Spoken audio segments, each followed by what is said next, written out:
Greetings, degenerates. Today we are going to talk about loot and my personal approach to it. What I mean by loot is gold, stat boosts, blessings, and magical items. Let's start with gold because it's the easiest. Gold is only useful if your party has a wizard or if they see gold as a means to an end.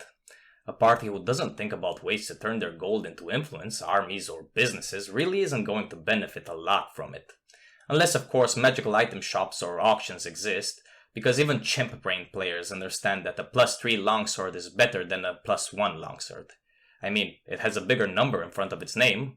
Never mind the potential interesting stuff they could have done with that gold or the role-playing opportunities it could have created. And before you say, but some characters don't care about money, you can't say stuff like that. To that I would respond that the vast majority should. Even good aligned characters who don't want to improve their station would take a chest with gold and donate it somewhere. Or if they truly do not seek riches, just leave it there, right? Sometimes when characters don't spend their hoards, it's because the DM didn't present enough opportunities for that to happen. If you see them accruing hordes of gold and not spending it, have an NPC they know send them an invitation to an auction. Give them a list with the items and their starting bids before it begins. Don't just sell magical items. Auction off mansions, castles, golems, bars, pets, exotic animals, and whatever else you can come up with. Stat boosts are great to give out.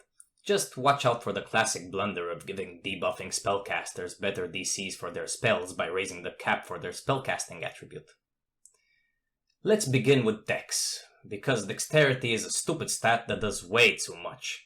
It boosts 2 hit and weapon damage for finesse and ranged weapons, Initiative, AC, it improves 5 separate skills, 2 of which are often used, and has the added benefit of being one of the most common saves in the game. This is why classes that use dexterity weapons shouldn't be allowed to raise it past the 20 mark until later in the game. Strength and Constitution are easy. Give them out at your own leisure.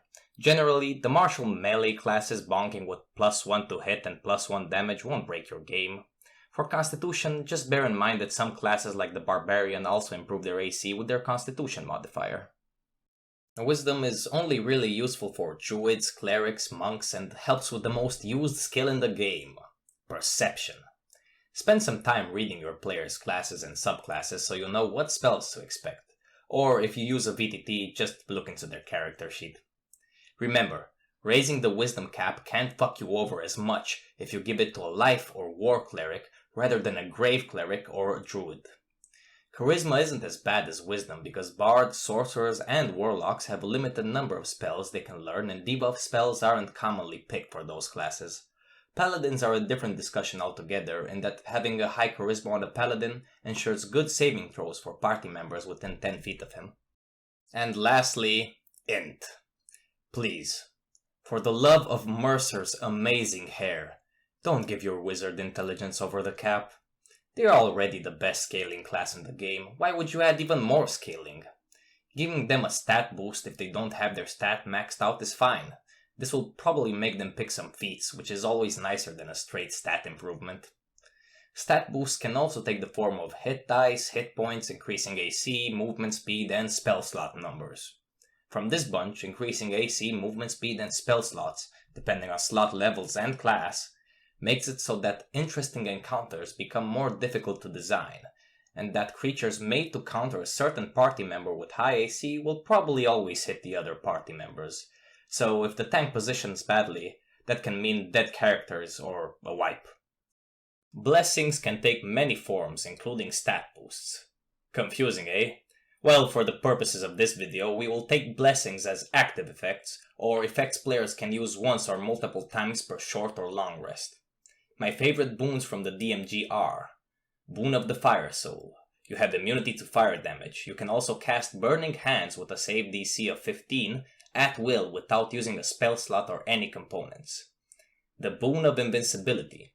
When you take damage from any source, you can reduce that damage to 0. Once you use this boon, you can't use it again until you finish a short rest. And the Boon of Luck.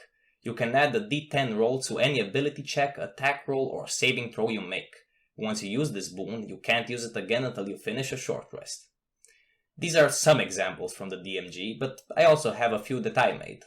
The Boon of Accuracy. Whenever you miss with a weapon or spell attack, you can choose to hit instead. Recharges on short rest. The boon of knowledge. You become proficient in 2 intelligence-based skills of your choice. And the blessing of the Shield Maiden. As a bonus action, you can activate this blessing to summon an energy shield around you that absorbs damage. You gain 30 temporary hit points. Recharges every day at dawn. Go crazy with these. The sky is the limit when it comes to boons and blessings. You can steal stuff from certain classes or races and make them boons, like the fighting styles of martial classes or the Goliath Stone Endurance. Lastly, magical items. People say giving low-level characters powerful magic items will make your campaign unbalanced. I disagree. Magical items that aren't weapons or armors and instead focus on utility or cool abilities are nice to have, and your players will probably find a creative way to use them. Maybe the fighter got captured and tries to escape by using a folding boat in the nearby piss bucket to destroy the walls of his cell. A good rule of thumb for handing out magical items is, does the item offer a flat increase in combat stats? If the answer is yes, then you need to hand these out sparingly. If the answer is no, and the item instead offers an innate spell casting of a utility spell or something that isn't exclusively useful for combat, then you're in the money and can probably hand it out without too much thought. Something I used before with decent success was giving out an evolving item that becomes stronger with questing for good characters or killing for evil characters. Legendary or artifact level items with multiple effects are extremely cool, and your players will absolutely love them. Make sure the location you place them in makes sense for your world and that these amazing items actually fit your players' characters.